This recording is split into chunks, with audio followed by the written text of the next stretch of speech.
I grew up in church, son of a pastor.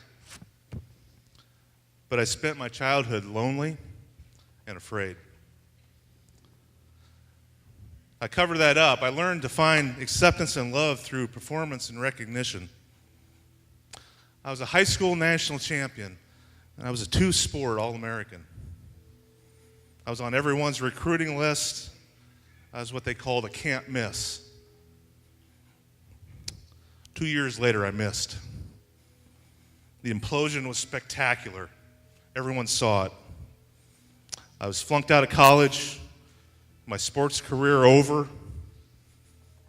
The only identity that I had ever known was gone.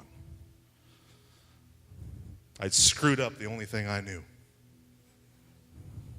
I no longer felt loved or accepted. The life I was supposed to live was gone. I was left with a life that had no meaning, no direction, and most importantly, no joy.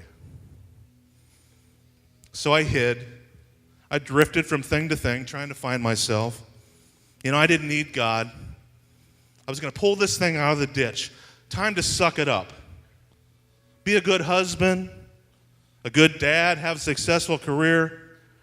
I was going to be the kind of man that people would respect. Maybe I could even gain back some of the dignity that I had lost. If I would only be disciplined and do what I needed to do, everything would be okay. And what I didn't see was my performance-based life was killing me. It was killing my family. My beautiful bride, Kelly, she was at her end.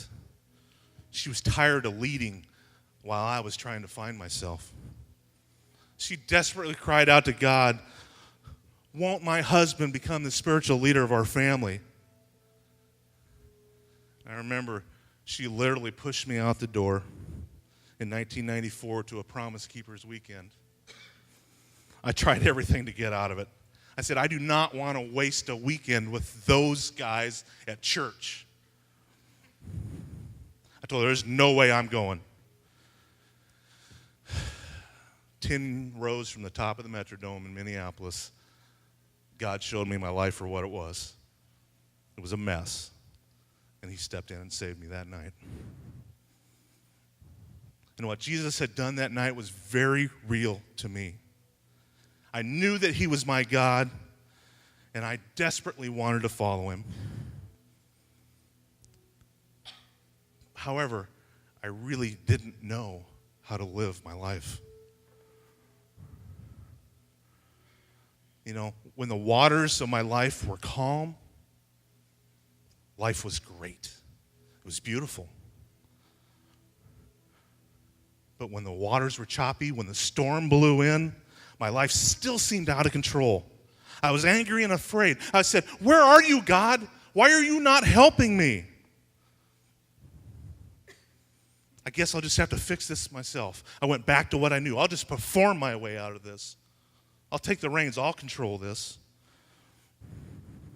And then one particular storm a few years ago, I finally saw him. He was right there in front of me, his arms open wide. And he said, "Why are you so afraid? I am the God of mercy and grace, which is made new every day for you." God wanted all of me. He wanted my heart. He wanted me to need him, not perform for him. And he whispered in my ear, he said, "Do you get it? Can't you see it was never about you and your plan? My son came so that you might have a life. I am your life." I got to tell you, many days I get it. And there's other days that I still struggle. But I have much hope.